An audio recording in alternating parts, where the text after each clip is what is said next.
Tempest used to be a very important support build in the Heart of Thorns PvP meta, but ever since Path of Fire came out, Firebrand has taken its spot as the support role. But recently, there have been some changes to the Tempest spec, which has made it a little bit closer to becoming re-entering the meta again. So I'm going to be covering some of the build options for Tempest and how I play Tempest.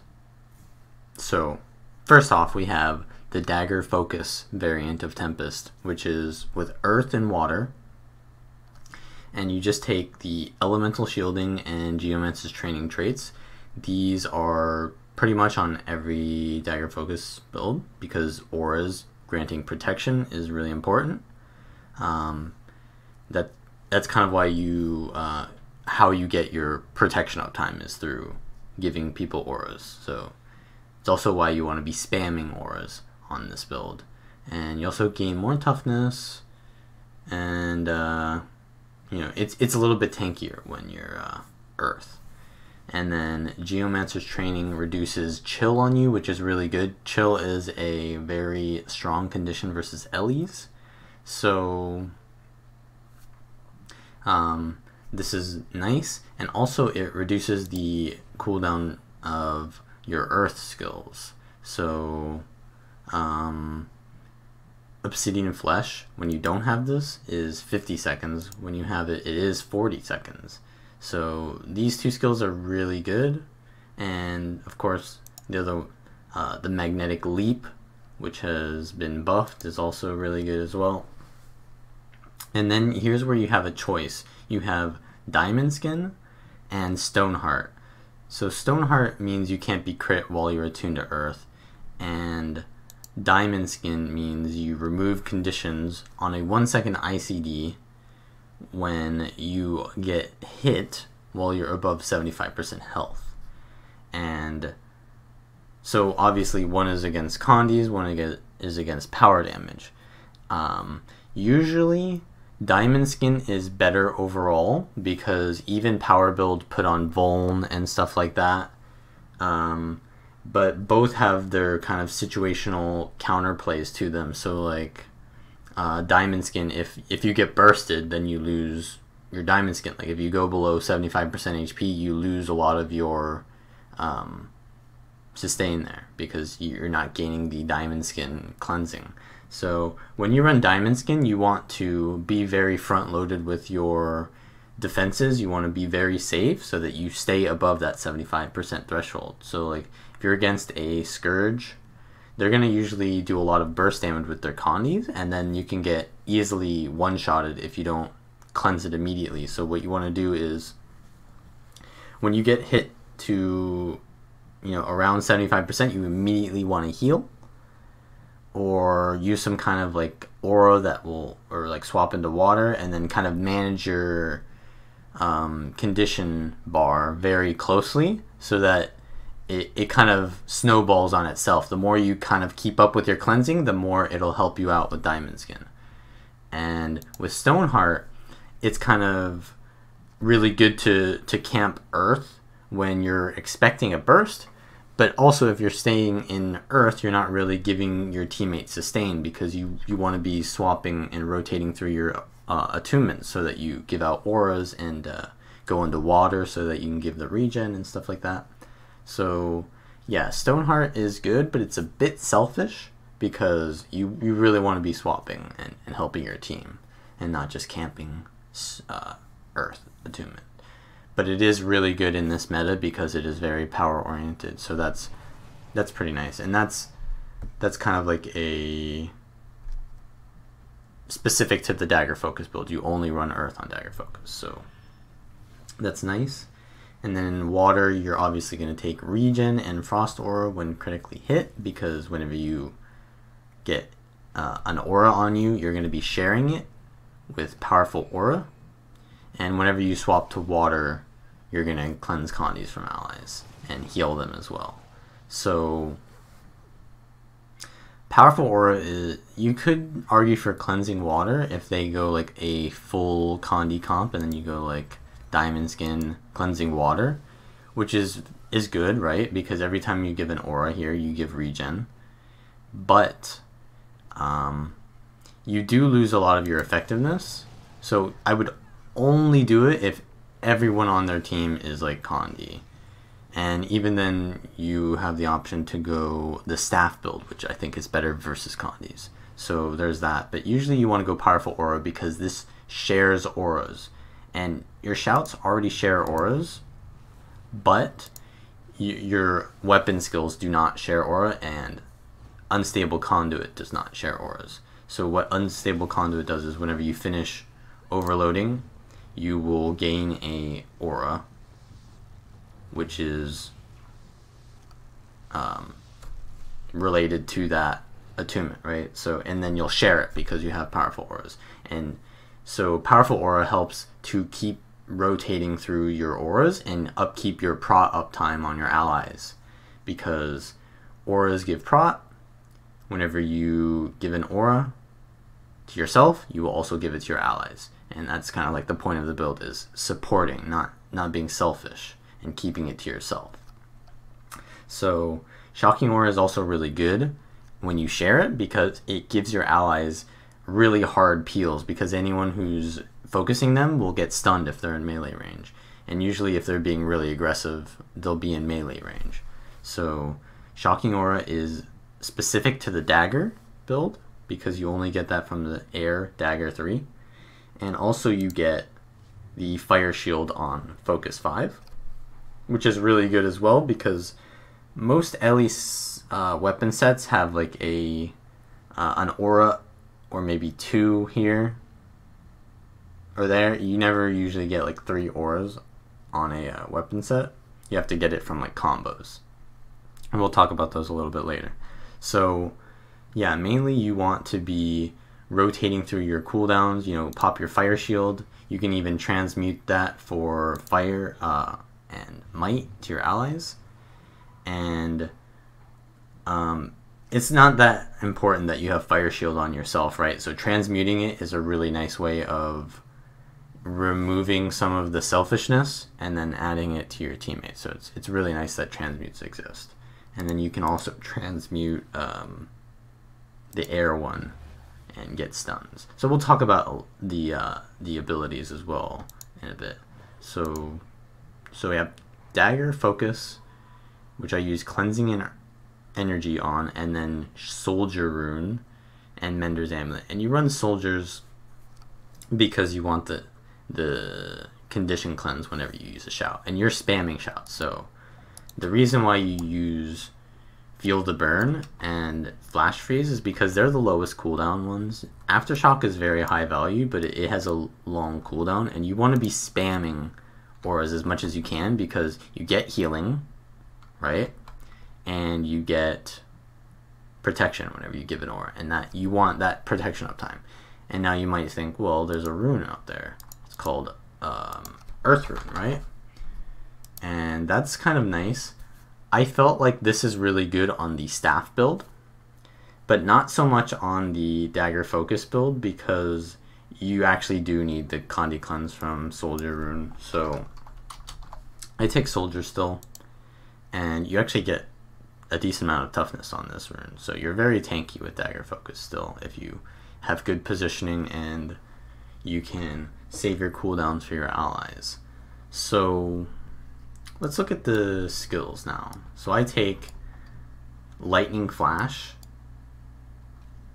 as well, and that can be traded for like Glyph if you want to kind of compare yourself to a Firebrand with the Signet. It has the exact same cooldown, a little bit longer of a cast time, but it has different effects to it, which can teleport your ally to you, it can revive you, it can revive them to full health, or it can revive multiple allies. So I like the flexibility of Renewal of Earth, but you give up a lot of your mobility as well, because Guardians have like MI, Merciful Intervention, And that's kind of like what Lightning Flash needs to be, is a sort of like port to your allies so that you can heal them up immediately.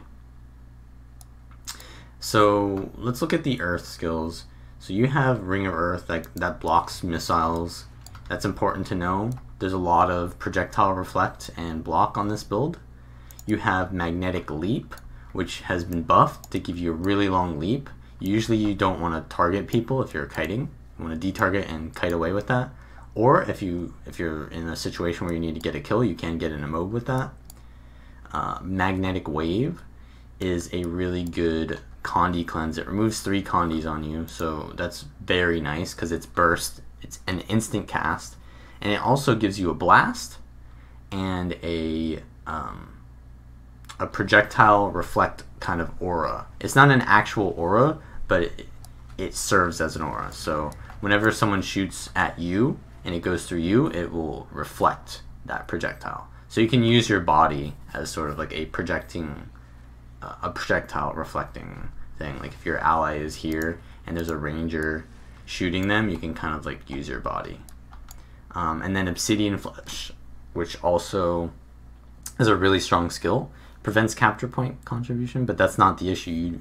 You need to just be able to make plays with Obsidian Flesh. It's not like you want to just sit there and bunker a node as long as you can and then use this as survival ability. You just want to make plays with this. So like if your team is getting massively pressured, you want to go in there and land your heal off and a bunch of auras in there. But there's a bunch of CCs going off usually in team fights, and Tempest lack stability. So in a way, this is kind of like your stability, is to go in there, Obsidian Flesh, and then pop all of your cooldowns without getting interrupted. And then you can, usually what you want to do is overload Earth, and then like use your Obsidian Flesh, and then swap to something else, and then, you know, use those skills, because the Obsidian Flesh is going to be, you know, you can't access it for a while anyways because the overloads increase the cooldown of your attunement, so you can't return to it back anyways. So by the time I return to Earth again, it's already like half off cooldown, right? So that's pretty nice. And that's it for Earth. Obviously, the Earth attunement overload is really nice because it gives magnetic aura as well when you finish it because of unstable conduits. So there's right there's already projectile block, reflect, and then an aura sharing that gives reflect as well. So as you can see, there's a lot of projectile heat on this build. Now let's go to air. So air has a decent auto attack, which you're not going to really use that much. You have weakness on your 2 skill, which is kind of nice, and then obviously shocking aura, which I already mentioned. The transmute, you can do combos like put up shocking aura, and then while you're casting overload air, you do shocking aura again, and then you transmute it. So you've got like tons of stuns rolling out, and then your 5 skill is a targeted unblockable 3-second knockdown. So there's tons of CC on air. You usually want to save Gale for like a Warrior's Shield block or a Revenant's Staff 3. You really want to help your teammates push through their defenses. You don't want to necessarily just spam the CC whenever. So that's pretty nice. And the air overload has been nerfed many times. It only hits 3 targets at a time, and it does kind of okay damage, but the Vallun is kind of nice. And obviously it gives you the shocking aura, right? So you have tons of shocking auras, which give stuns. You transmute for stuns. You give tons of CC, and you have swirling winds, which is a very decent projectile destroying aura. As you can see, that's the radius is 400, and it blocks all projectiles in the area. And you can use that for like stomping bodies, or, you know, preventing thieves from using short bow to rotate out, or like decap nodes. There's a lot of plays you can make with that. So on to water attunement. So your auto attack just gives Vuln. That's kind of okay. The 2 skill is just kind of a no effect damaging skill, but it actually heals allies. So what you'll often do is when you want to heal someone, you'll swap to water, right? Because you'll stand next to them, because the radius of these two traits is 240, and then you'll heal them a little bit, you'll cleanse some of their condies, and then you'll press 2 on them immediately, and that'll heal them up. And you need to be facing them to heal them, right? So there's that. Frozen Burst is a combo finisher blast, which also chills, and this is really nice for just comboing stuff. So if you, like, say you're playing with a Reaper and they do their 4 skill or whatever, or their 5 skill in Shroud, it'll put down an ice field, and what you can do is you can blast it, and that will give aura, frost aura, which whenever you do a finisher and it creates an aura, you will use all of your traits that give auras. But if someone else does a finisher to get the aura, it won't use your traits. So when you do the blast on their chill, it gives you the protection, it gives you the elemental bastion healing, it gives them the regen and vigor. So doing combos to get auras is really important here. So this is a really good skill. Any skill with blast is really good. Freezing Gust is just a long range chill. It's very decent for helping your teammates catch up to someone or slowing someone down. But you have to be facing your ally or the enemy to do that. And then Comet is a really good 2-second daze, which is, you can just use it when you're facing any direction, so you can use it while kiting. And it's also a blast on the targeted location. And what you can do is, say you're I usually start off my swiftness rotation at the start of a match by doing air overload, and then I will swap to water, and then 3, and then you can look up and aim it, and it puts the comet like right in front of you rather than off in the distance. And then you can do like the earth blast or whatever. So Comet is a really nice skill for CCing, and obviously the water attunement overload is really good because it cleanses conditions every second. So you create a surge of accumulated water, healing and cleansing allies. So you're healing and cleansing every second. When the cast ends, heal and apply regen. So if you're running the cleansing water, it'll also like double cleanse at the end. So that's really nice. And it's just a really good heal, but it takes a really long time to finish, right? So there's counterplay to it. And note also there's a minor trait here. You gain swiftness and protection whenever you use an overload. So even if you don't finish your overload, it's sometimes worth it to overload. And yeah, obviously finishing the overloads will give an extra effect to your allies or to the area. So fire attunement, your auto attack is kind of not effective at all. It does hit 3 times, so it's not bad against Aegis and Blind. Your 2 skill is actually your big damage skill in fire. It does very decent amount of burning, and that's been buffed, I believe. So if I just proc that once, it does 4 burning, which did like 4k damage, I'd say. Burning speed is a really good skill because it's an evade, and evades give you survivability, but it's also really good for cleaving down bodies because you do the burst on the area and then it leaves like a fire field which keeps burning things.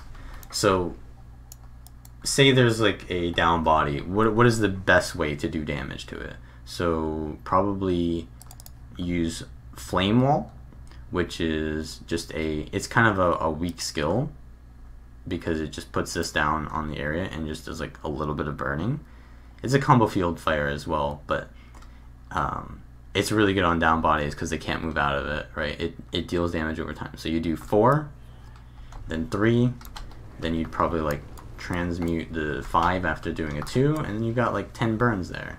So that's some decent damage there. And then you could probably overload fire after all of that's done. Yeah, that's pretty much it. Fire is just kind of just damage. The overload does might for your allies, so that's really good as well. And then it leaves another fire effect on the downstate or the area, so that's nice. Yeah, that's pretty much it for the Dagger focus build. Some of the combos that you want to do are, so like you go into a team fight and you start off in fire. You give your teammates overload fire, right? You start them off with a fire aura, and then you give them the transmute. Then you give them another fire shield.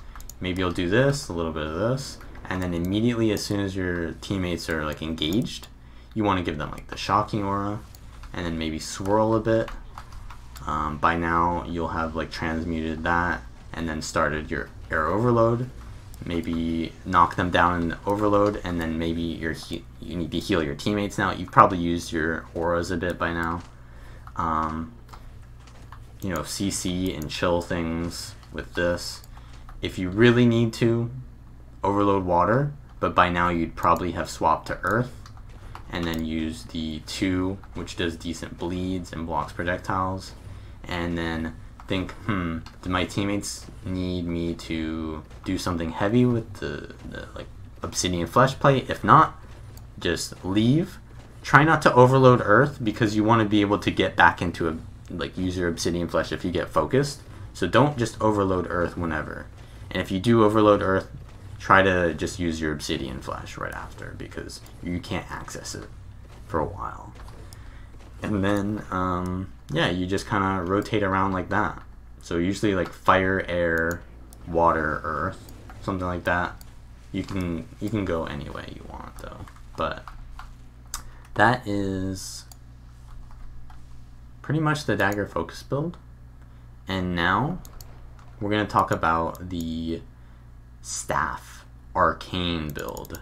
So this one's a little bit more combo heavy and has higher healing potential, but it's squishier and can't hold nodes as well.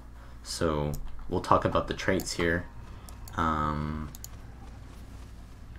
So I take Arcane and water instead of earth, and I gain vigor.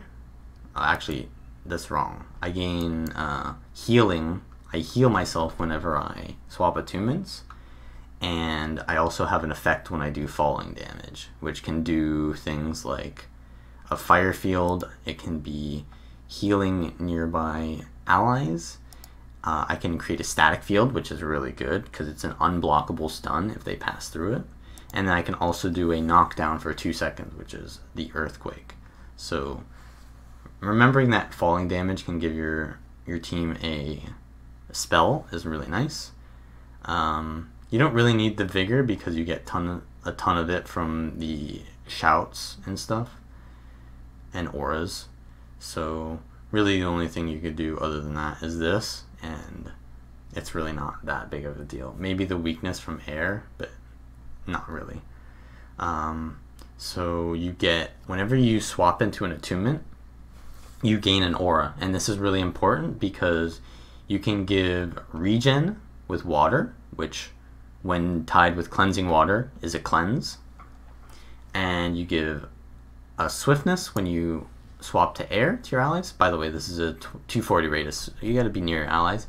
And most importantly, you give protection, which is really important because if you're not earth, this is one of your few sources of protection for your allies. So it's really important that you swap to earth on your allies so that you give them the protection, because your auras aren't giving it.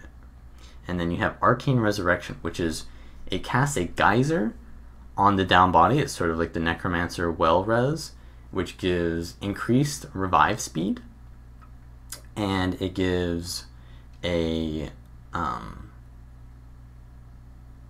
it gives an effect on the body that reses them as well. So that's really good. And if you do revive someone, you'll give them and yourself an aura, which tied with the aura traits and stuff here will, give you more sustain. So it rewards you for landing those reses. And this is a really important thing because unlike the Dagger focus build, this build has really high potential of rezzing your allies. The other one is pretty good too, because you can go invuln with the Earth skill and make plays like that, and put Shocking Aura so that you can stop them from cleaving the down body. But this is also just heavy res, just effectiveness. So that's really nice. And then you just gain more boon duration and reduced attunement recharge, which is nice because when you overload, right, it's only 17 seconds instead of a like 20-second cooldown.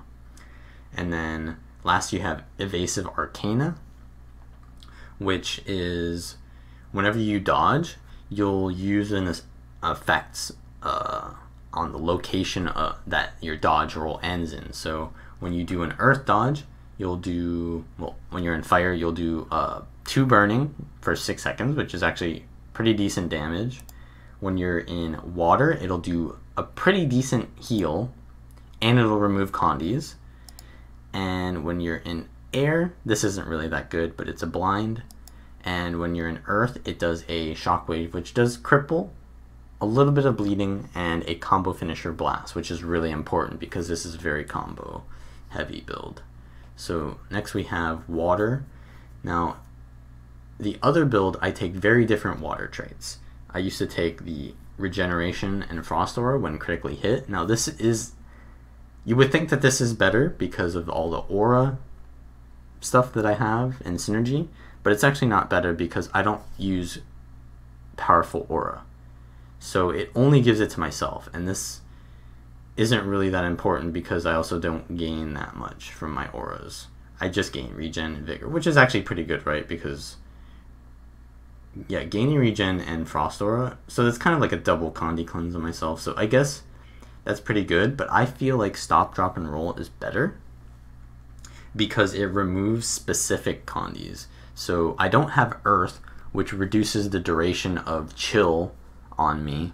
So instead I take stop, drop, and roll, which removes chill, because chill is really heavy counter to LEs.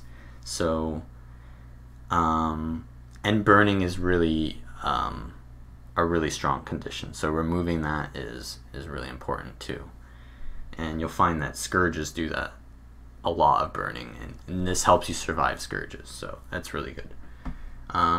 But this would also help you, it's just like a 30-second cooldown, so it may or may not be useful when you when it procs, you know. Also we have Aquamancer's Training, which makes you deal more damage or whatever, but that's not really important. What's important is the water skills have a reduced cooldown.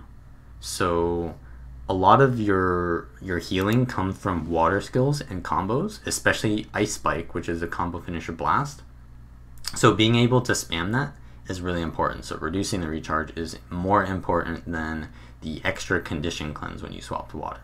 And mind you, you also need to be standing near your allies, which isn't always what's going to be possible when you're playing staff. Cantrip reduction could be possible because I am using 2 cantrips, but I feel that that's kind of selfish, right? Because Mistform is somewhat of a selfish skill, and so is Lightning Flash in a way. So this would be really good though, because it would give you, so like if you wanted to go full selfish build, you would go something like this, and that would give you tons of condi cleanse. It would be good for like a countering like a condi comp, but it gives you a lot less healing, and I'd say it's a lot less better against the things that you will sort of need to be countering, right? So because you already have enough condi cleanse with this build, in my opinion. So yeah, cleansing water is really nice because you aren't taking trooper runes and you have tons of regen access anyways. So this really helps with healing rain because you cleanse 2 condis per pulse, which means every time you cast healing rain, you're going to cleanse like 6 condis, I think, right? It pulses 3 times and removes 2 condis each pulse, right? So that's really good, and it heals by giving regen over time. Yeah, so the Tempest skills I use are the same with Elemental Bastion and Invigorating Torrents, but I use the passive Eye of the Storm instead of Unstable Conduit, and that's mainly because when I'm overloading, it's usually I'm not too close to my allies, or I don't overload in general because my positioning is important, so I'm usually off to the side and not using overloads too much, and that means I'm not really getting too much value from this trait. So I feel like this increases my survivability a lot more, and that's important because this build has no stun breaks other than overloads and misform. So this build is squishier, so I feel like the passive is more necessary to my survival. Even though the cooldown is like 90, it's still pretty good in my opinion. For how many times it saves you, like think of it as how many times does this save you versus how many times does the extra aura really matter. I think the amount of times that this saves you is way better than any other effect, even though like it may not save you because it's on cooldown. If it saves you at all, it's good is what I think. So that's really nice. And then I take Cleansing Energy as well. Same thing as Dagger Focus, but you can remove Cleansing for Agility because this build has a lot of cast times, and that can kind of make up for that, and you can do nice combos. Say like you know that your agility is off cooldown and you can swap to get quickness in, like say you go water and then you do like a huge water combo with like all of your skills for like massive healing, or you go into fire and then you cast Meteor Shower because there's a really long cast time. Stuff like that. And then I take Earth Rune and Menders. So Earth Rune is because this build doesn't give you protection on auras, so you do lack a bit of protection uptime, so that kind of makes up for it. And it also gives you a random magnetic aura, which is just kind of nice, right? Because you gain more survivability for yourself. Obviously I'm not sharing that aura, but it's pretty nice. Just like the toughness that I need to survive this meta and the protection duration for my allies as well. So whenever I swap to Earth, it gives 7 seconds of prot instead of 5. And then I also take Aftershock, which now gives 7 seconds of protection. It would give 5 without the rune. And you would also get protection from going into Earth and transmuting magnetic aura. So let's take a look at these skills, right? So wash away the pain as well. This is you want to be next to your allies when you use this. It's a nice heal for your allies. You usually don't want to use that selfishly, but you can.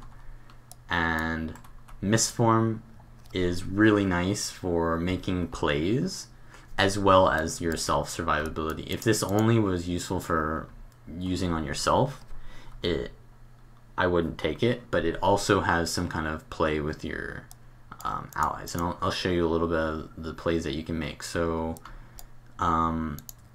Geyser here, you have your passive Geyser, and you have your you have this trait, and then you have your active Geyser. So if your ally is in the down state, say there's an ally down right here, I can cast the Geyser from range, and then I can pour it on, press F, and then I can Misform as soon as I press F, and I'm double Geyser rezzing while also being immune to kind of any other CC that would stop me from rezzing. So that's an insane play that you can make to kind of gain you a really quick res, and it's way less tell to it than a Guardian's Signet res. So that's really nice.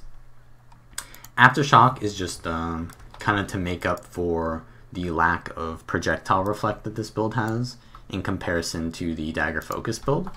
So that's kind of nice, and it also gives you the protection, right? And it's also a combo finisher blast, and it's also an immobilize. So this shout does way more than any other shout does.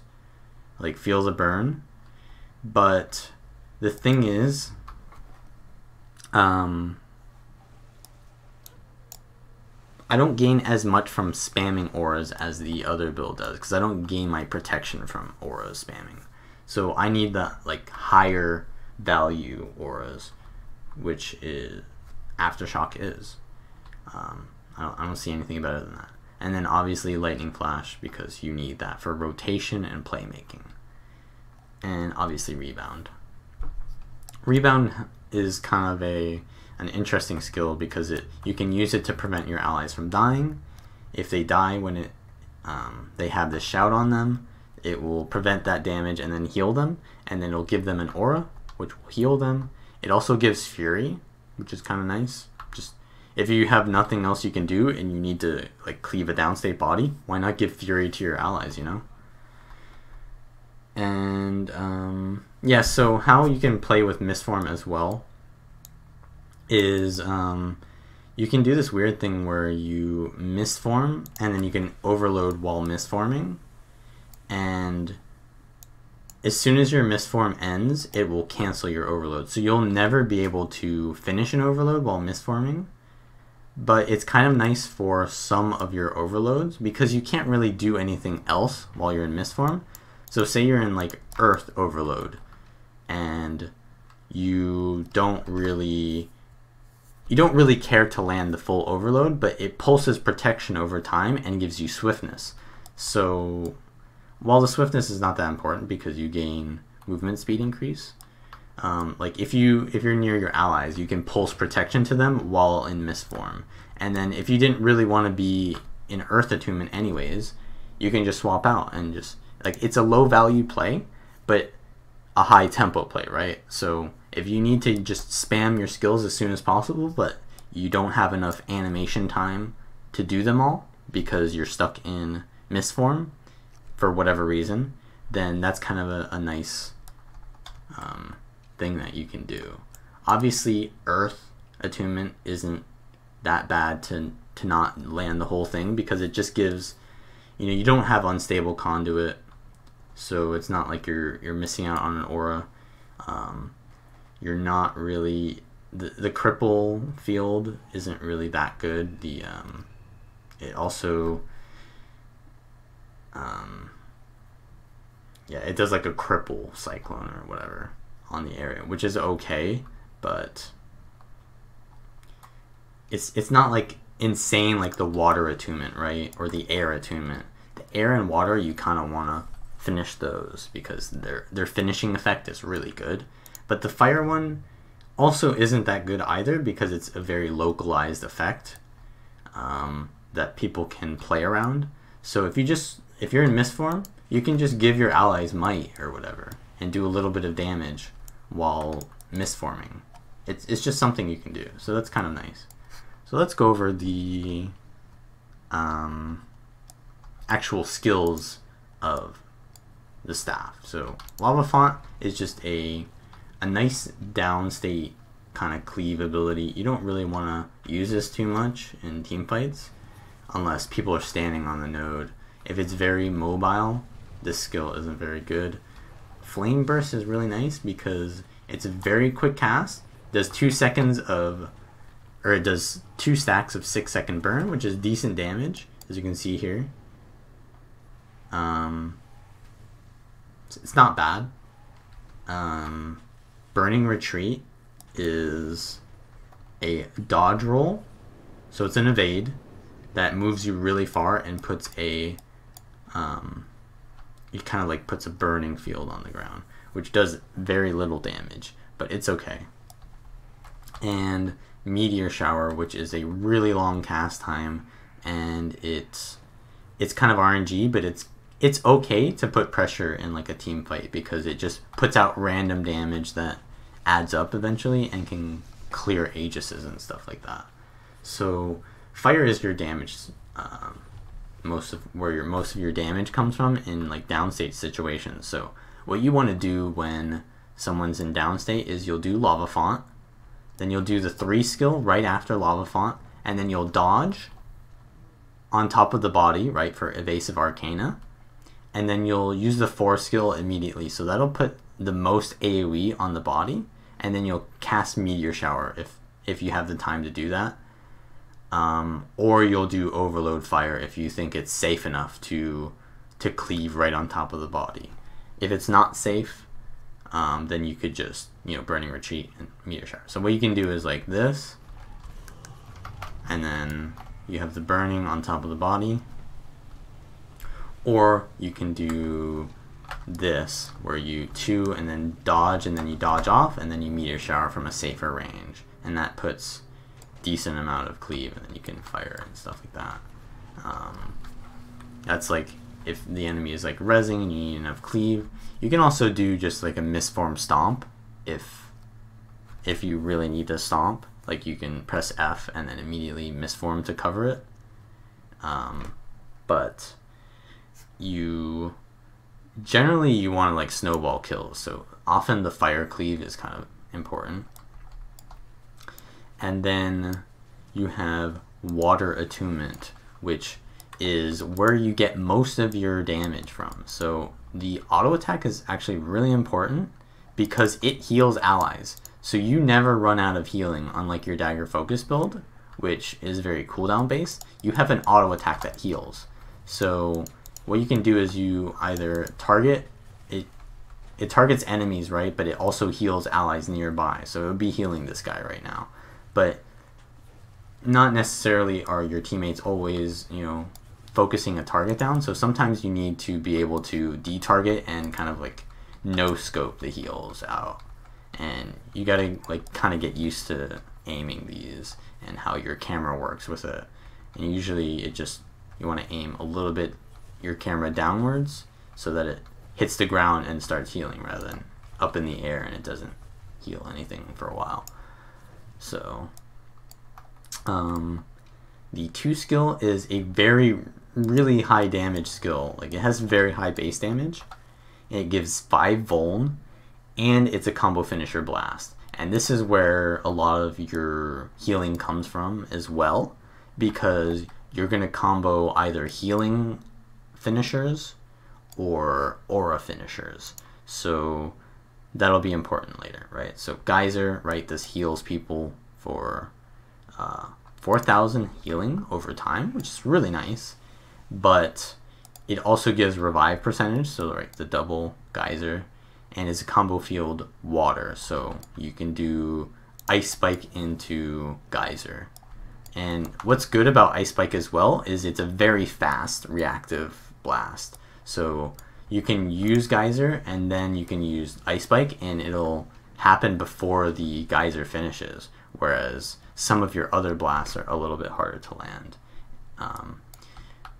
Frozen Ground is a 2-second chill that pulses, and this gives a lot of CC in team fights because chill is a really strong condition. But you can also blast in it with your 2 skill, right, which will give a Frost Aura, and Frost Aura is really good because it reduces damage by 10%, and it also gives you all of the aura traits, right? And whenever you give an aura, instead of giving protection, you give cleansing, right? Because you give vigor and regen gives cleansing. So whenever you give an aura, you're giving the healing, you're giving the cleansing, you're giving the boons, you're giving tons of stuff when you give auras. So blasting chill field is better than blasting heals, because,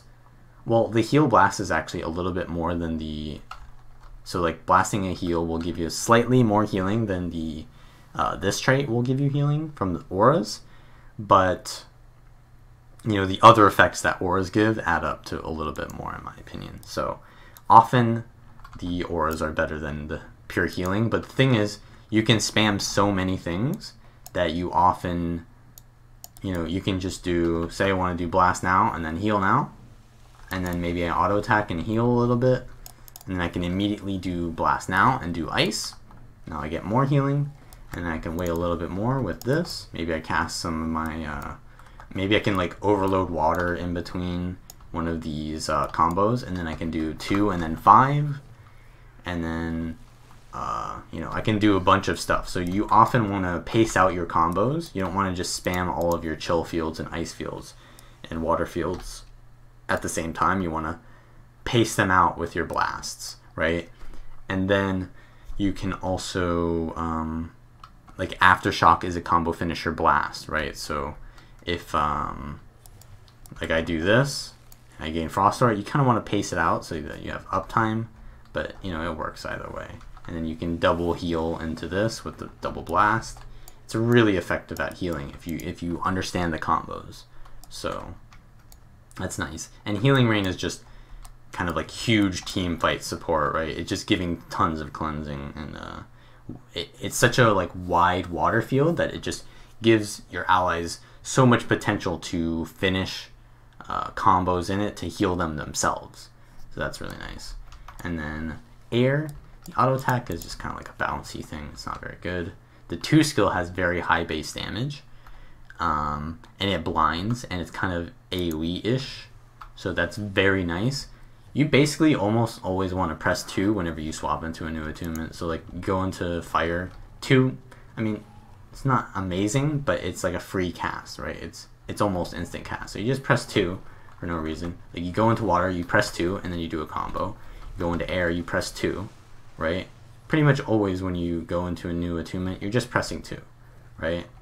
So that's one of your best skills here. Gust is really nice because it is a knockback, and it's kind of an AoE knockback, so it follows through and can knock back multiple things. And it's really good CC for preventing reses and stuff like that. And Windboard Speed gives swiftness to your allies, and it removes Cripple, Immobilize, and Chill. So this is another way for you to remove Chill because you don't have the Earth traits. And that's really good as well because it removes Immobilize, which is one of the hardest counters to this build because you can't dodge if you're immobilized. So if you get immobed and you're taking a lot of damage, you can just swap to air, Windborne Speed, and then dodge out.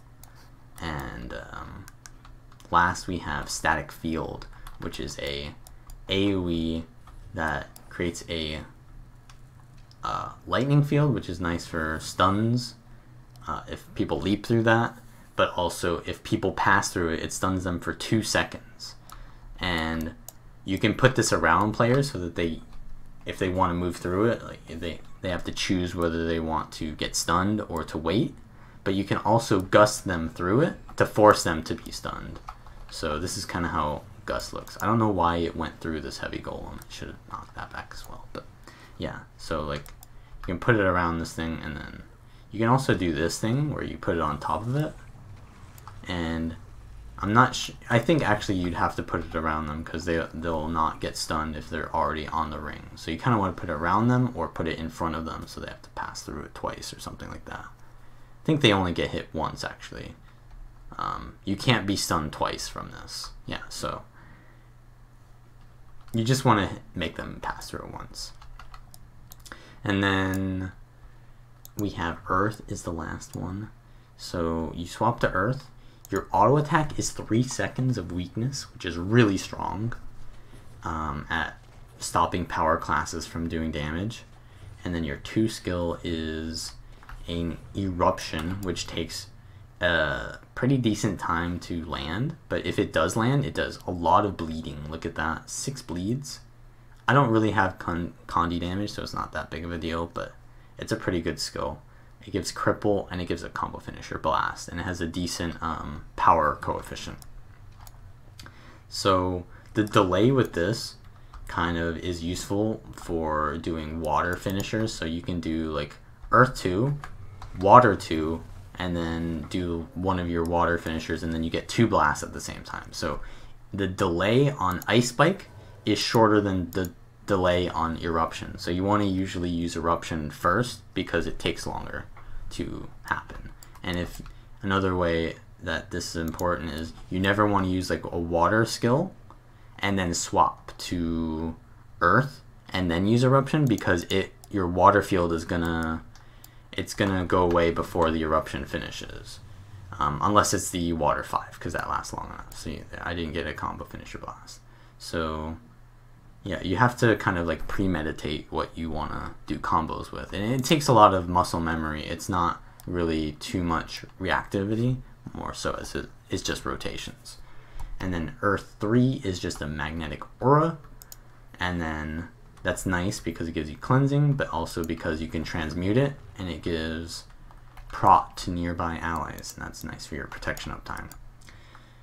Unsteady ground, very nice area denial. This is like the Guardian Staff 5, right? So it's really nice CC in team fights, because if you put it across the node in a way, it forces people to kind of not be able to kite across the node, and it makes them easier to focus. But also if people are running through choke points, it can cut them off completely. So that's really nice. And it also counters like Dagger Storm or stuff that normally would be like evading. It'll stop them instead. So that's really nice. Lastly, we have Shock Wave, which is a very long range, 1200 range immobilize, and it's only 2 seconds of immobilize, which by the time you try to land something, it's probably not going to land because of your cast times, but it's just nice CC, right? So you can just use that whenever, so that's nice. So what are like some of the rotations that I'll be using when I play Staff Ellie? So normally when I start off the match, I'll do Earth 2, Air 4, Air 5, and then Water 2, right? And that gives the most amount of swiftness to my teammates. Pretty good amount right there. And then I'll swap from there to either Fire or Air again. And I could open with an Overload Air, or I can just pop off a bit of, you know, damage with Flame. And as soon as my teammates need healing, I'll either swap to Earth to CC and start the eruption into a water combo, or I'll just immediately go into water and I'll just start, you know, doing heal combos, right? So you usually want to do the frozen ground first because that has the most effect, right? Because the water field doesn't do anything to the enemies, it just only heals. But if I do the chill field, it'll also chill enemies while also healing my allies. So this is your most important water skill to combo with. And then you usually want to stay in water for a while, right? Because your allies will, your healing drastically reduces when you're not in water. So you can do your auto attacks, right? And as soon as you do that, you usually want to do the chill field before you leave, and then you can go to Earth. And I don't know if this is going to land before the chill field ends. Oh, it does. Okay, so the chill field lasts just enough, and then you can go to Earth, and then you don't want to spam the Earth too until you're about to leave Earth, right? Generally you don't want to be in Earth that much, so you could pop off maybe a few like weakness things, unsteady ground, the immob. You obviously want to give the transmute prot, and then as soon as you're about to leave, maybe you can do Earth Overload, which is always good.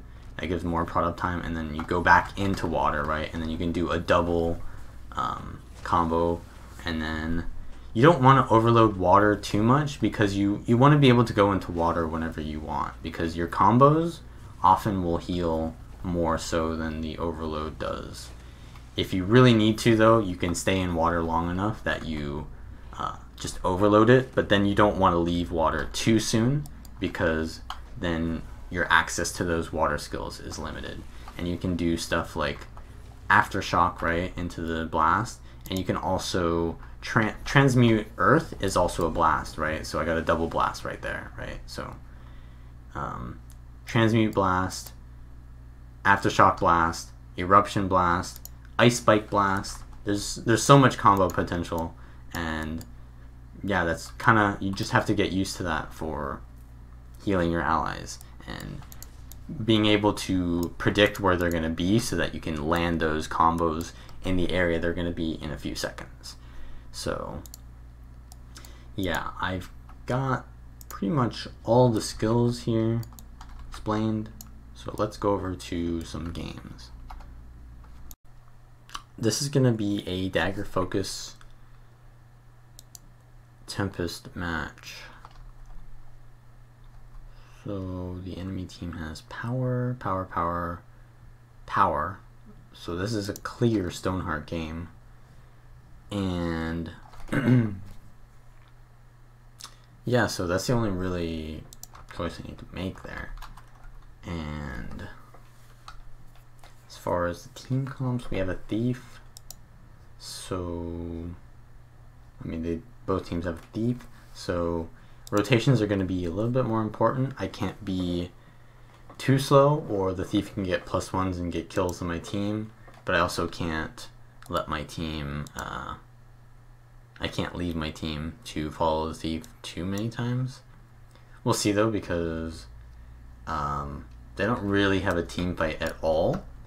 So I'm probably going to just play as a roaming support rather than a team fighter. But at the same time, my Necro is free food to be focused if I leave him for too long. So I have to make very tough rotational decisions this game.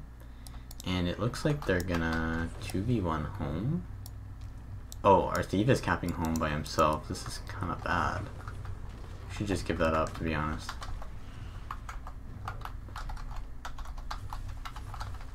Not sure if the thief's gonna leave. Break this block. He's using that. Okay, he's a staff thief. And our ranger's there by himself, so this is actually fine.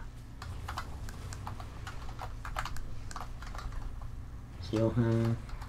And we just stay on this warrior, right?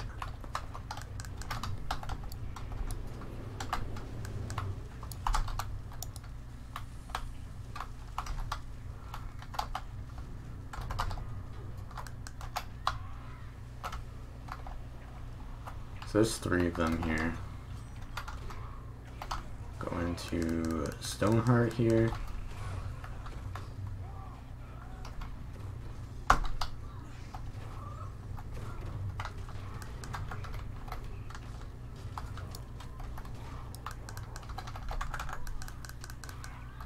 Wait for the CC and then I'll stun break.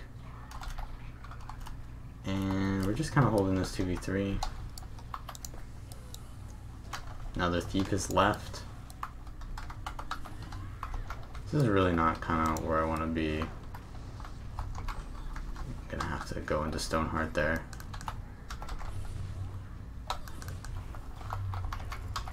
And I'm gonna stay in Earth a little bit longer here. I'm gonna give up the node soon. Unless the Necro gets on the node with me. You get on this target. Target him for him. He's gonna shield block soon, maybe? Okay, he doesn't. I can go support this thief over here. Go into water. I can blast his stealth for him. And heal him up. Now that that guy's vengeance, I just want to prevent as much damage as possible so nothing funny happens. So I do the weakness there. Shocking aura. And arrow reload. So now we've got this.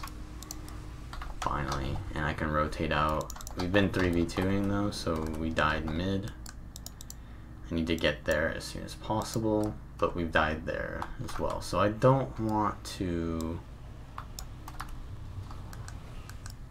I don't want to die here, right? So I'm gonna just chill in Earth off the node real quick. Not really taking any damage here. He's gonna steal to me, maybe. Okay, nope, we're fine here. And I have the reflect aura up. I'm gonna do another reflect because of the dagger storm. And now we have to be careful with this Necro because his positioning is very bad. Okay, I'm gonna stay on the node though still. And we can actually knock this down. Get the kill here. No, he came down to me. Alright, I'm gonna rebound now. And I'm just gonna spam all of my stuff. Give him might. Can actually go for a kill there maybe. And just give out might. Blast that. And the Necro doesn't have prot, so I'm gonna give him that. Spam more healing.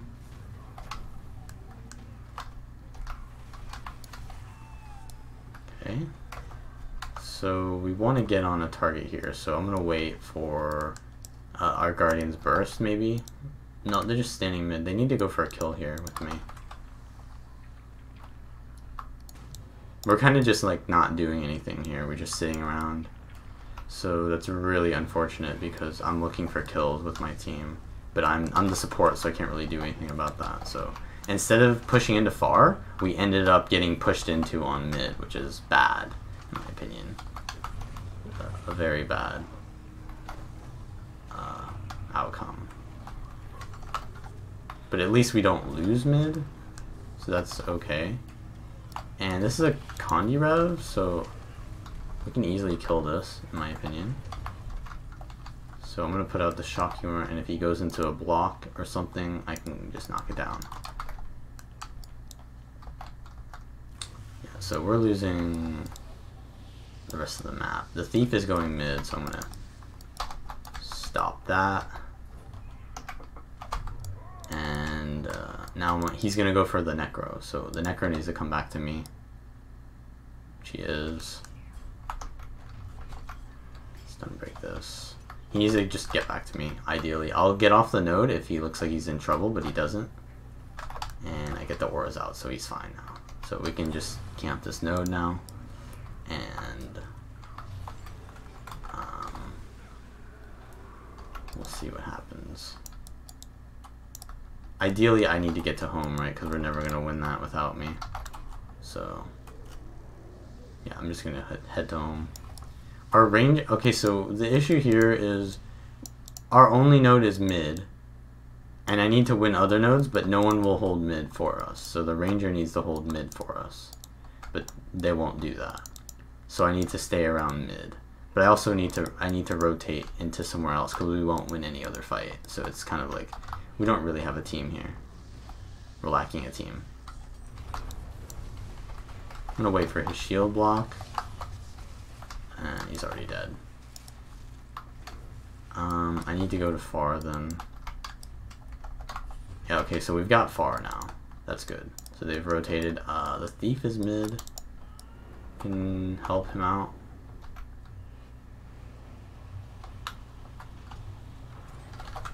Got the prot and stuff. Blast.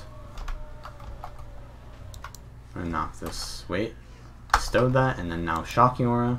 Shocking Aura is really good for getting kills there. Because the CC allows my teammates to unload. And now... See, like, the Necro should watch the node. Probably. Because he has... He has, like, kill potential on the down body. Losing mid is so heavily like punishable for us though because we have to like do so much to get it back. So getting that Reflect Aura up is really good because it counters Dagger Storm. And I'm gonna Shocking Aura to stun this. I'm gonna Transmute. Actually really low here, so I'm gonna try to cleanse Condis. Ideally I would have stayed in air there to break that block, but I couldn't. We have really bad issues because we don't have any 1v1ers and they're splitting us. Really bad issues because our 1v1ers are very poor in their job. So I have to win all their fights for us. So this is kind of difficult to win. I knocked that block there. I can knock it again. The stun.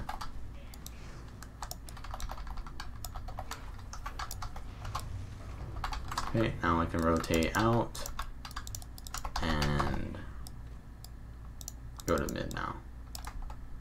He should be fine. Let's get to mid then.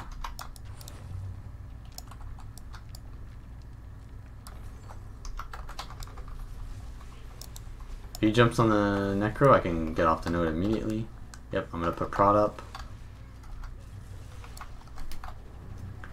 Yeah, so like the thing is, our team is actually really lacking in 1v1ers. Because every time I win a fight for them, they can't hold the node. They're just getting out-rotated really heavily because they have so little presence without me.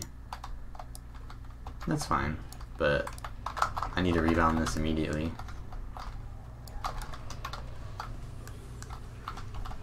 I mean, there's only so much I can do, right? Only so much.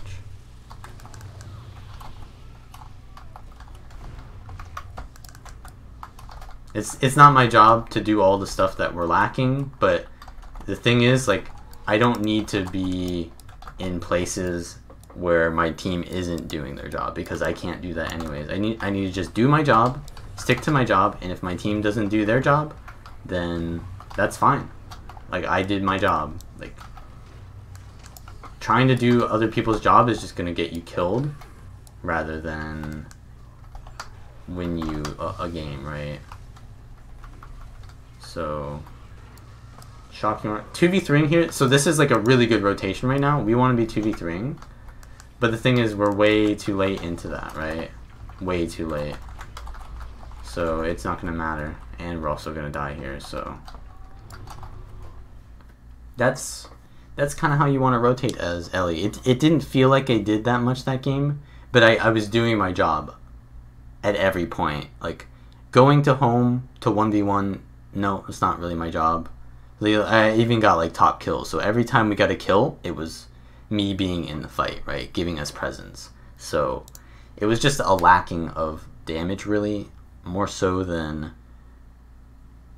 really anything else. Like, we had the team fight on lockdown, we just didn't have like the rotational side noders, really, and that's why we lost that game.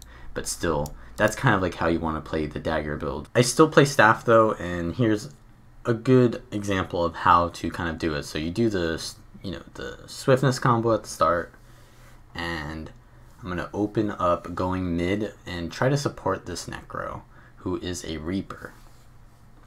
And obviously the Reaper Tempest combo is really good because you give chill, and Reapers benefit from having chill on the enemies because they gain a lot of their traits have synergy. And as you can see, immediately the Rev is on me. So I'm going to just go up and down the Z-axis here and just keep running around while healing, because my healing is a lot more AoE than their damage.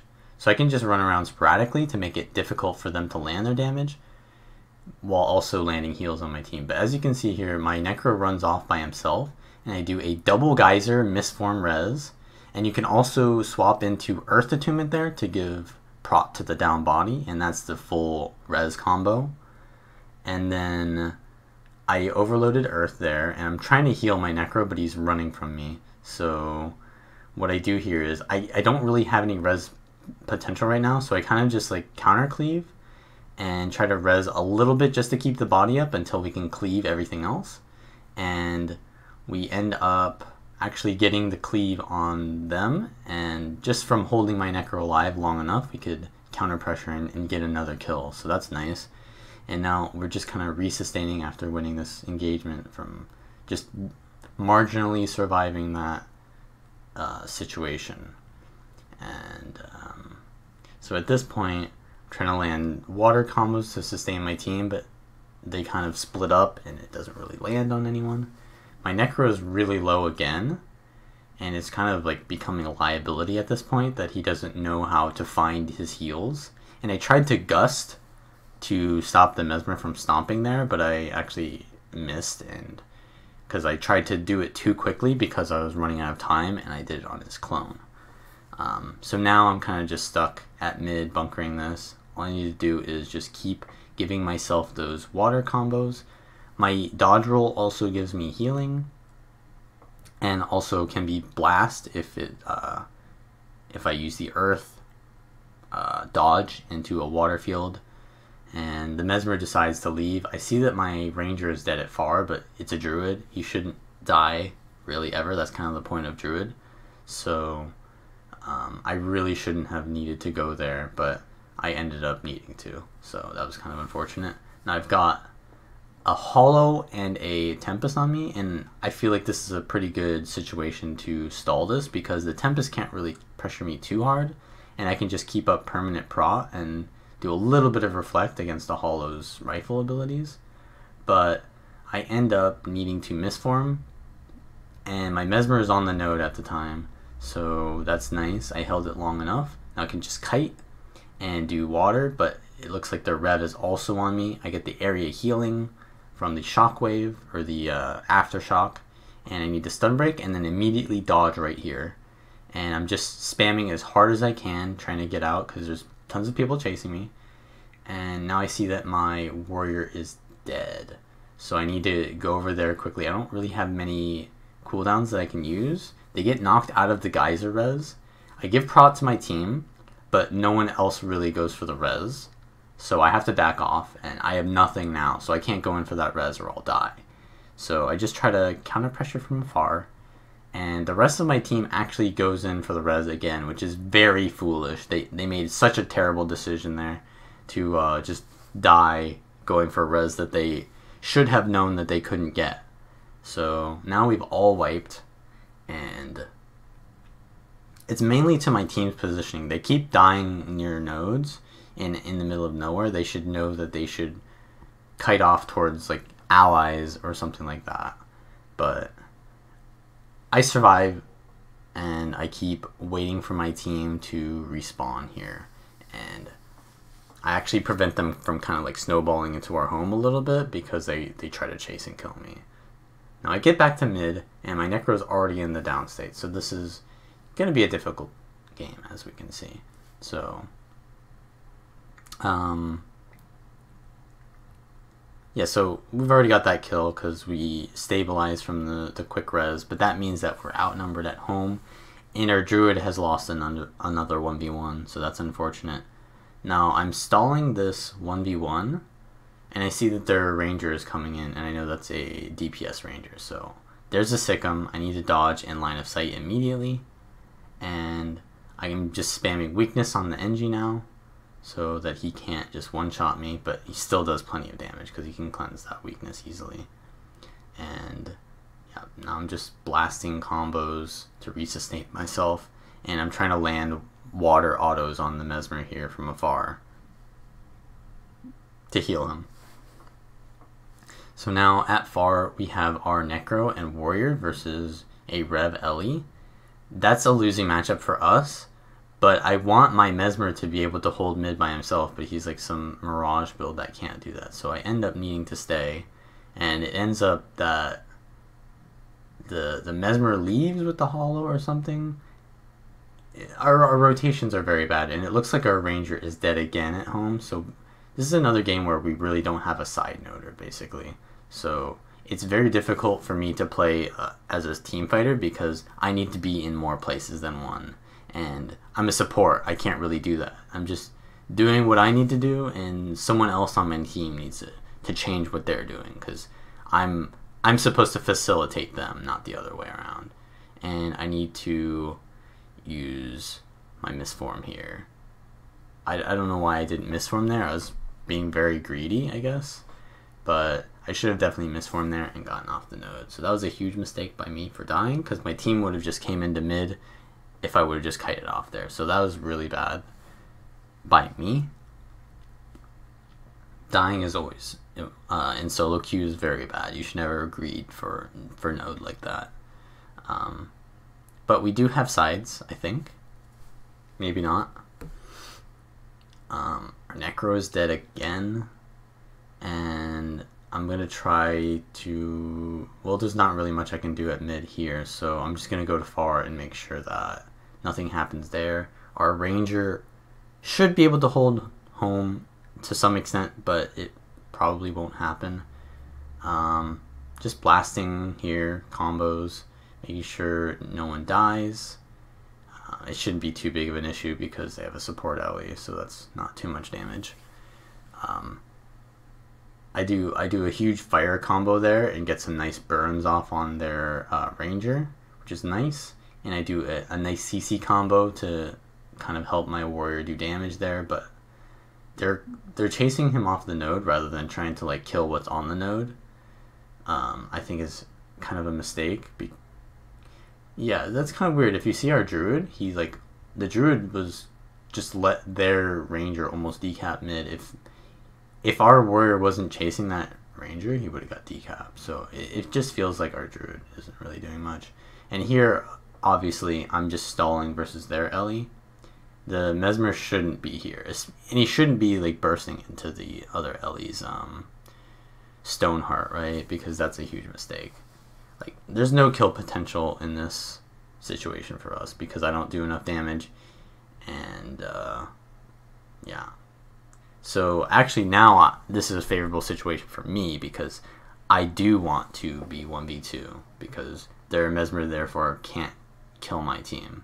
And I should have used my Fire Evade there. That was a huge mistake. I had Fire Evade up still. I could have used that before swapping out, but I kind of got greedy for the water attunement, I guess. And that made me lose a lot of my cooldowns, especially my Mistform, if I would have just used my Fire Evade there. So now I'm just stalling this. This is a bad idea as well, because I should be helping my team. But it happens sometimes. And this is actually a decent 1v1 for me because the Mesmer doesn't really have that much sustain, and as long as I play very well, I won't get one-shotted. And my prod up time is pretty high, which allows that. So that's kind of nice. I also have the defense buff here. I think that's why I win this 1v1.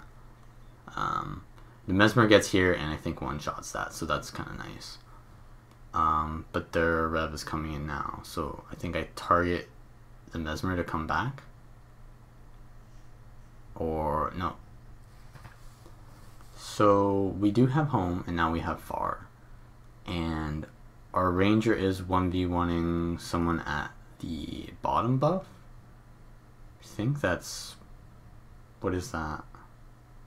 Oh, that's their ranger and our ranger, right? Yeah. And he's losing with the buff. He's gonna get... Yeah, he's getting revived. I don't know. Our druid isn't really doing much. So what I did there was I popped a little bit of heals on mid, and then as I'm watching far node with my massive mobility with fire and blink, so that allowed me to prevent the decap here, but I'm not really in a good spot anyways because, yeah, like, he's just a mantra spamming Mesmer with Chrono, so I'm gonna have to give up the node eventually. So right here I Mistform. And there's like Torment and stuff. I guess it's from Scepter. But our warrior does appear just in time, which is good because I want to leave him to hold that node, right? That's his job, not mine. So now I can finally rotate into team fights and help my team to win the game.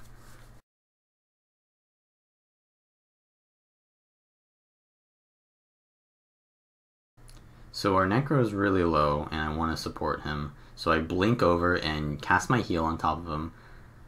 He's actually kiting very well here around those pillars, and I blast my ice auras and stuff. And I actually make a mistake of leaving him there because I thought that he would survive with all the support that I gave him, but he ended up not surviving because I wanted to watch far, right? And we did lose far because I wasn't watching it, but I also didn't heal the Necro. I should have just not chased 2 hairs and gone for 1, right? But now we're actually kind of in an okay situation because the warrior is very tanky by himself, and I can just kite off the node. Like, as you can see, their Ellie's like casting air overloads just to pressure me off the node, and I'm preventing our warrior from being focused. But we're now 2v4 at mid, and we're 2v1ing home, so this is kind of, yeah, this is kind of bad because our warrior goes down. And that's kind of like they're bad for staying on the node when they realize we're 2v4 like that. But now I have to survive outnumbered like this, and I realize the match is kind of getting close to ending, and if I can survive by standing on the node, it might be worth it. But I end up dying, so it wasn't worth it, right? Dying there was bad. So if that's a lesson to you, don't stand on the node and be greedy like that. To try to like neutralize, always kite off if you're in danger of dying because it's not worth it. If you die, you give up all map presence and then you allow the enemy team to rotate out. So yeah, I died twice this game, I think, which in both times were because I tried to greed standing on the node. So always stand off the node and use your mobility and your your long range as survivability. So let that be a lesson. And now I'm gonna go into mid and try to prevent us from dying. But the thing is, we really need to be going far. My Necro is, or that's my Mesmer, that's almost dead up top, is now dead. And I can't really do much about that because they just kite away from me and died. So we do get the decap on mid because of that. But now I have a Rev chasing me, and I need to just kite using terrain and my AoEs. So right there, rebound procs. So I'm almost out of everything. I evade there while I'm mobbed with Fire 4, which is really good. And I'm just using Z-axis because Revenant is a melee class. And my Necro dies standing on the node in a 2v1 while I'm getting chased by the Revenant off the node, which is kind of unfortunate, but I don't think that would have mattered if he died because we would still be behind by 2 points.